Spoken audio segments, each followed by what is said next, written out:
En við byrjum á Má Guðmundssyni, seðlabankastjóra, en fyrir 5 árum söðlaði hann og hætti störfum hjá Seðlabankanum eftir 20 ára feril og réði sig til alþjóða greiðslubankans í Basel í Sviss. Hann nú kominn heim aftur og settist í stól seðlabankastjóra í dag.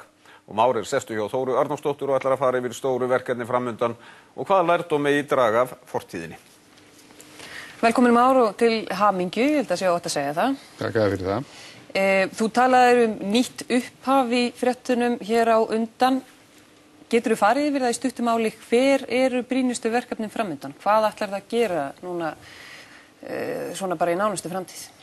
Já, sko, nánustu framtíð fer náttúrulega í það að fylgja eftir þeim verkefnum sem þegar eru í gangi. Suma af þeim eru komin svona á lokastig, en sum af þeim eiga lengri land. Það hefur verið hér mikil vinna í gangi á vegum stjórnvalda og Seðlabankans að leggja drög að því að það sé hægt að endurreisa hér fjármálakerfið. Það sé hægt að reka peningastefnu sem sé sem mest í samræmi við það sem að innlend þjóðarbú þarf. Og til þess að þetta geti gengið eftir, þá þarf náttúrulega að koma nýju bankanum á stað og endurfjármagna þá sem langt komið. Það þarf náttúrulega að leysa ýmis vandamál sem að tengjast okkar samskiptum við erlenda þjóðir. Þar með að ljúka Icesave-málinu og þessum norrænu lánum og þvílíkt og þar með skapa forsendur fyrir því að við getum byrjað að feta okkur upp á braut að fá traust erlendis og síðan þarf, og þetta nú bara svona verkefni sko, fyrstu vikurnar en síðan í framhaldi að þá náttúrulega blasir við þetta stóra verkefni hvernig hægt að fá að spila saman, að halda genginu uppi og helst til að því að það hækki, skapa forsendur fyrir lækkun vaxta og skapa forsendur fyrir því að það sé hægt að afnema þau fjármagnshöft sem við búum við. Þetta bara svona, eins og ég sé það, sko, verkefni næstu mánuða. Svo eru verkefni lengra inn í framtíðinni. Stöldrum aðeins við þessi verkefni næstu mánuða vegna þess að það hefur verið alveg skýrt allt þetta ár að það sem er hrópað á er það að styrkja gengi krónunnar eða minnst og þegar komið í veg fyrir frekara fall og lækka vexti. Seðlabankinn hefur sagt við getum ekki lækka vexti nema að gengi styrkist. Hvernig ætlið það að fara að þessu? Þú talar að skapa forsendur, menn eru vantarlega búin að vera því eða reyna að gera það undanfarið. Hvernig ætlið það að fara að því að bregðast við þessu vegna þess að það hefur ekkert farið framhjáðir ánægðarlega hversu mjög er hrópað á þetta tvennt? Nei, enda skil ég það og þetta myndum við vilja öll að vextir væri töluvert lægri, gengið væri töluvert styrkara og það væri traust á íslenskum efnahags- og fjármálakerfi. Og þess vegna er spurt Már, af hverju ertu ekki búin að gera eitthvað í þessu? Hvað ætlar að gera í þessu? Já, ég held að ég myndi kannski ekki segja við góðu búi en ég tek við verkum sem að hafa verið mjög vel unnin á undanförnum mánuðum og þeim mun ég reyna að halda áfram. Það er lykilatriði í þessu sambandi að skapa bæði traust innlendra og erlendra aðila á íslensku fjármálakerfi og það eru áfangar í því sem framundan vonandi alveg bara á næstu vikum og það er eins og ég segja að ljúka með farsælum hætti með einhvers konar samningum út af Icesave. Það er spurningin það að ljúka næstu endurskoðun í samstarfsáætlun við Alþjóðagjaldeyrissjóðinn og ég er sannfærður það að þetta tvennt plús það að lenda þessum lánum mun byrja að skapa forsendur fyrir aukið traust. Síðan er engin patentlausn til önnur en svo að sjá hverju fram vindur og nýta þau færi sem gefast til þess að lækka vextina án þess að það hafi ofslæmar afleiðingar í för með sér fyrir gengið. Og þetta rekst á þetta tvennt, sko. Það er ekki hægt, jáfnvel þó að séu fjármagnshöft, þá býta það ekki fullkomlega og kannski eru það einhvað að býta verr heldur en það gerði í upphafi og þess vegna er þetta svona verður að gera þetta stíg á stígi. Það er búið að tala um það lengi að nú fyrir krónan að styrkjast og þetta verður til þess að krónan styrkist og svo framvegis og það gerist ekki. Og þar með lækka ekki vextir. Nú veit ég að það eru margir sem veltaði fyrir sér bítunum við, ef þetta virkar ekki, hvers vegna má þá ekki bara lækka vextina?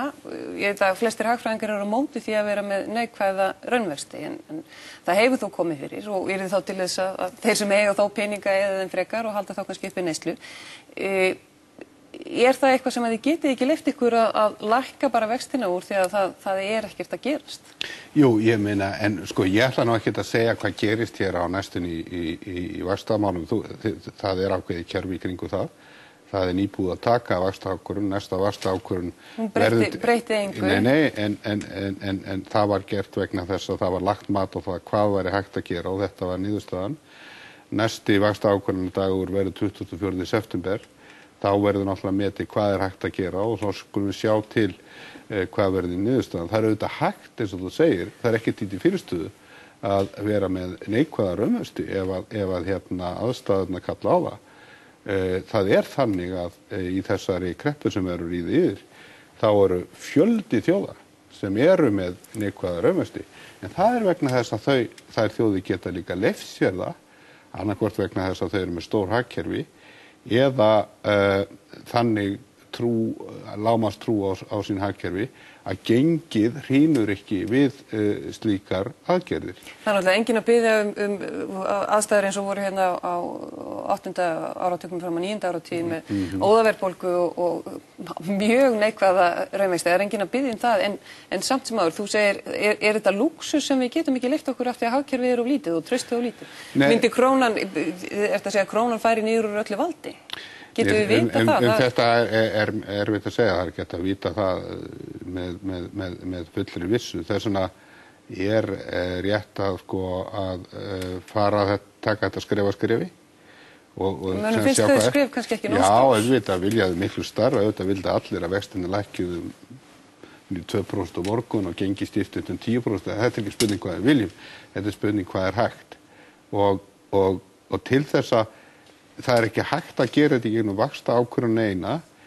Það þurfa að koma einhver jákvæð þróun sem að skapar forsendur til þess að það sé hægt að lækka vexti án þess að það verði of mikið slukk í genginu. Því að meðum ekki gleyma því, ef að gengi lækkar óskart, þá eru margir hér sem að fá svona skakkaföll út af því. Já, það eru mjög margir búnir að lenda í skakkaföll. Akkurat, en þau eru þá enn meiri. Og þeir sem þú var að hjálpa á eina hliðina, á móti kæmi þeir sem að yrðu fyrir slíkum skakkaföllum, ef að segjum verðbóka hækkar að gengi fyrir niður, þá náttúrulega eykst vaxtabyrði þeirra sem eru með verðtryggð lán eða gengistýrð lán og þeir eru allavega heimilum talið miklu fleiri heldur en þeir sem eru bara með venjulega óverðtryggð lán. Það er bara þannig sko. Mér langar aðeins að lítum öxl vegna þess að þú ert ekkert nýr í Seðlabankanum, þú varst þarna í 20 ár og það er af 10 ár sem aðalhagfræðingur og má ég sjálf sér segja að þú hafa átt ríkan þátt í að móta þá peningastefnu sem að hér var við líði og ég hef komið á 10. áratugnum og endanlega það krónunum var fleytt 2001. Má ekki segja að þessi nútíma peningastefna sem var talað að nú verðum að færast til nútímans, hún hafi hreinlega brugðist? Nei, það held ég ekki. Vegna þess að ef þú ert að tala semstu bara þetta að vera með flotgengi, verðbólgumarkmið og beita stýrivextinum til að ná því markmiði þá er kannski 25 þjóður út allan heim sem að hafa þetta kerfi og það hefur gengið mjög vel hjá þeim og engin þeirra hefur viljað fara af því. En við erum eins og með sjálfstæðan gjaldmiðil sem að spákaupmenn gátu sveiflað upp og niður. Já, það er líka Nýja-Sjáland, það er líka Ástralía, frú Watanabe í Japani sem kölluð gapið í henni getur haft mikil áhrif á gengi nýsjálenska dollarins. Samt sem áður hefur engin bankakerfi hrunið í þessum löndum eða neitt að komið fyrir sem hér kom fyrir. En það var sett verðbólgumarkmið upp á 2,5% sem að síðan hefur bara eiginlega skopast að það var nú ekkert fjarri, sko, verðbólgumarkmið var 2,5% 2001. Það var ekkert fjarri því þegar ég fór vorið 2004. Þannig að sko, hér gerðust já, fyrsta lagi náttúrulega kannski rétt að nefna það að þetta kerfi ekkert fullkomið og það hefðu auðvitað verið aðri möguleikar en þeir hefðu krafist þess að Íslendingar færa að feta sig inn á þá braut sem að þeir eru kannski að gera núna og kannski ekki, að fara í Evrópusambandið og taka upp aðra mynd. En sá möguleiki var ekki verið hendi 2001, bæði var náttúrulega ekki stjórnmálalega fórstu fyrir því og auk þess var það ekki einhver sem gat leyst bráðavanda sem það þá var. Fastgengistefna með gamla laginu var hins vegar algjörlega útilokuð við skilir frjálsra fjármagnshreyfinga og hefði farið miklu verr með Ísland heldur en nokkuð tíma það sem gerst núna vegna þess að þá hefði fólk ekki skynjað gengisáhættuna og hrunið hefði orðið miklu meira heldur en það var. Ég ætla bara að segja varðandi þetta með peningastefnuna að það auðvitað sem sagt, svona gallar á henni við þær aðstæður sem Ísland býr við en það er bara svo margir aðrir þættir sem kom inn, ríkisfjármálin, skattamál og ýmislegt sem að fór svolítið úr böndunum. En við erum aðeins að tala um að draga lærdóm af fortíðinni. Það þá vandilega svo við getum ekki haldið þessari peningastefnu áfram með krónuna og fjármálakerfi eins og var. Erum við þá annarkvort að fara það átt að vera með lítið lokað hagkerfi eða skiptu mynd? Eru þetta þeir tvei möguleikar sem við höfum? Sko, í fyrsta lagi við fjármálakerfið sem var, það kemur ekki aftur. Það er alveg ljóst. Í framtíðin allavega minnst að kosti svo lengi sem að Ísland þannig í sveit sem það er sett og ekki hluti þá að stærri myntkerfi að þá verður ekki byggt hér upp fjármálakerfi sem margföld landsframleiðsla Íslands. Þannig að peningastefnan þarf kannski ekki að taka mið af því að það sé þannig kerfi vegna þess að það er ekki til lengur. Sko, ég held að reynslan af fortíðinni sé svo að það er flókið að reka sjálfstæða peningastefnu í mjög litlu landi en það er ekki útilokað. En þá þarf margir aðrir þættir að leggjast á sömu sveif. Ríkisfjármálunum ekki keyra í allt aðra átt. Það þarf hugsanlega að vera virkari á gjaldeyrismarkaði heldur en menn voru eins og til suma þjóðir hafa tengt saman verðbólgumarkmið og svona einhverjum inngrip á gjaldeyrismarkaði þegar mikið gjaldeyrisinnstreymi, kaupa þá gjaldeyrin og svo þegar kemur útlæði og þá selja hann, ekkert endilega til það. Það að hafa nægan forða til þess? Nei, þetta er ekki spurningin að byggja forða, þetta er spurningin sko, þú lætur forðan sveiflast eftir hagsveiflinni. Nú, það hversu mikið þú gerir ræðst auðvitað forðanum en Íslendingar þurfti ekki forða til að kaupa gjaldeyri á árum 2005-2006, þá hefur þeir byggt forðan og þeir hefur keypt þetta fyrir íslenska krónur. Það er held ég fyrsti lærdóminn. Annar lærdóminn er sá og þannig ekki bara Íslendinga heldur margar aðrir þjóðir hafa lent í því og Nýsjálendingar sérstaklega og sumar fleiri að það er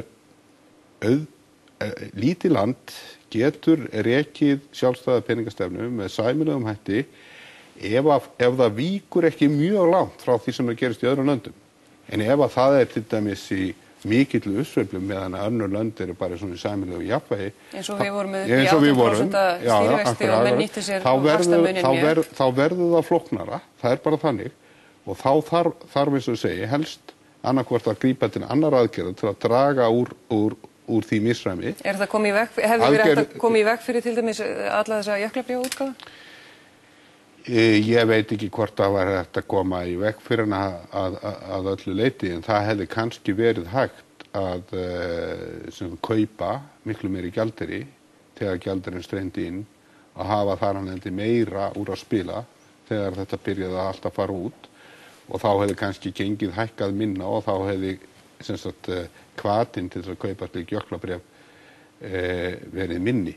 En sko það er rétt að gæta því að aðra þjóðir hafa búið við svipað fyrirkomulag eins og Nýsjálendingar og þeir eru með fullt af sínu jöklabréfum og það hefur ekki sett þeirra fjármálakerfi á slig. Nei, Nýsjálendingar eru líka heldur fleiri við. Ja, þetta er ekki bara spurning um stærð, þetta er líka spurning um stærð fjármálakerfisins í hlutfalli við hagkerfið. Þetta er líka spurning um það að vera með góða áhættustýringu inn í þeim fjármálastofnum sem eru til. Þetta er spurning um það að varúðarreglur sé í samræði með áhættuna og eftirlitið sé öflugt. og ég held að sé miklu frekar þetta sem brást heldur en ég heldur en peningastefnan nema þá kannski þetta með gjaldeyrisinngrippin. Bara loka spurning, ertu bjartsýnn á þessi 5 ár í seðlabankastjórastóli að Ísland verði fljótt að ná sér upp úr kreppunni?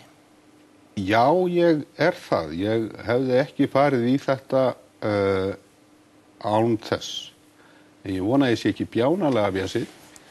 Ég held að bjartsýni mín sé svona fremur vonandi raunsæ vegna þess að ég held að það séu enga líkur á því og kannski sem betur fer að Ísland fari í það blúss sem það var á sérstaklega á þessum árum sem ég var í burtu og það líka verður að setja þann fyrirvara við þetta allt saman að Ísland þegar öll á botni koll hluti af stærra heimshagkerfi, hluti af stærra fjármálakerfi og það hversu hratt við komumst upp úr þessu ræðist feiki mikið af því. Þannig að þú ert bjartsýnn með öllum klassískum fyrirvörum hagfræðinga. Já, ég er bjartsýnn á það að svona þegar kemur fram á næsta ár sérstaklega þá muni hér glæðast hagvöxtur. Ég er bjartsýnn á það að það mikla ójafnvægi sem hafi verið í íslenska hagkerfi að það muni hverfa. Það að hverfa bara eins og í þessum töluðum orðum og ég er bjartsýnn á svona langtímahorfurnar sérstaklega ef það tekst að svona halda fólkinu í landinu næsta árið eða svo. Næstu mánuðir, næsta ár, næsta 1,5 ár er mjög mikilvægt í þessu samhengi. Takk fyrir komuna, Már. Takk.